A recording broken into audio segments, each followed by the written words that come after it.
अकबराचा प्रस्ताव राणीने धाडसाने फेटाळला. अकबराच्या अहंकाराला ठेस पोचली.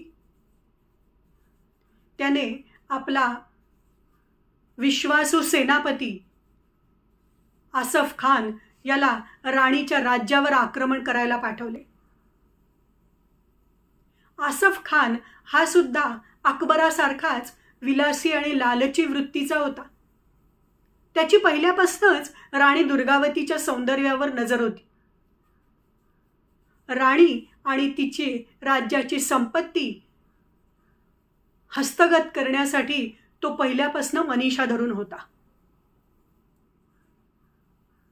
तो गौडवाल राज्याच्या जवळ आला तसं त्यानं राणीला पहिल्यांदा समजवण्याचा प्रयत्न केला.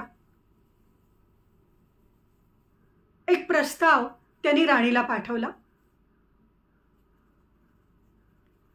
तू अकबराच्या राणीवसामध्ये सामील हो, आग्र्याला चल, तुझे राज्य तुझ्याचकडे राहील आणि आग्र्यामध्ये तुला राणीचाच दर्जा मिळेल.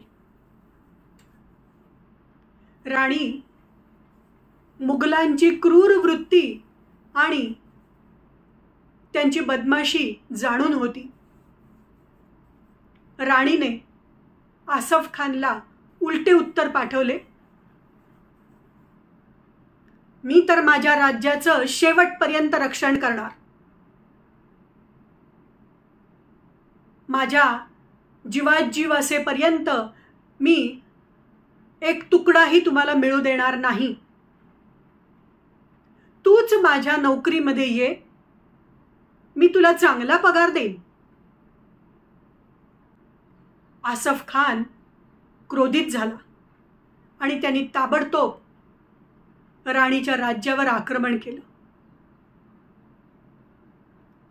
राणी ही सेनेनिशी तयारच होती.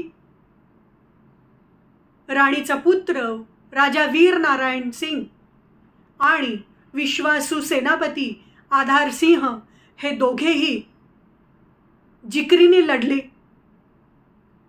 अतिशय शौर्याचं प्रदर्शन त्यांनी केलं.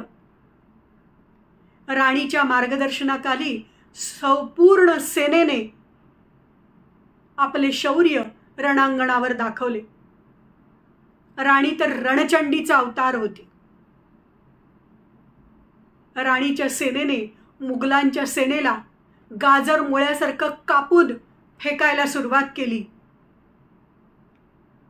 असे 3 वेळा राणीच्या सेनेने मुघलांच्या सेनेला मागे ढकलले. पण म्हणतात ना, हिंदू धर्माला सगळ्यात मोठा कलंक आहे घरभेदीपणाचा. राणीचे अजून 2 सेनापती सुमेर सिंग आणि बदन सिंग हे दोघेही आसफ खानला आतून मिळालेले होते. राणीच्या युद्धनीतीची, राणीच्या सेनेची इत्तंभूत माहिती ते आसफ खानला देत असत. त्यामुळे हळूहळू राणीच्या सेनेचा पराभव होऊ लागला होता. राणीची सेना कमी होऊ लागली होती. आसफ खानच्या सेनेमध्ये आणि राणीच्या सेनेमध्ये 2 प्रमुख फरक होते. एकतर मुघलांच्या सेनेकडे प्रचंड मोठ्या तोफा होत्या आणि दुसरं म्हणजे सेनेचं संख्याबळ मुघलांचं प्रचंड प्रमाणात होतं.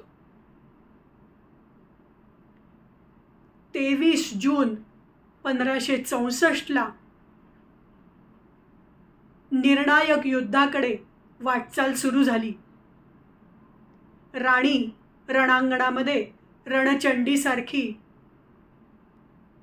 युद्ध करत होती आणि हे युद्ध निर्णायक दिशेने वाटचाल करू लागले.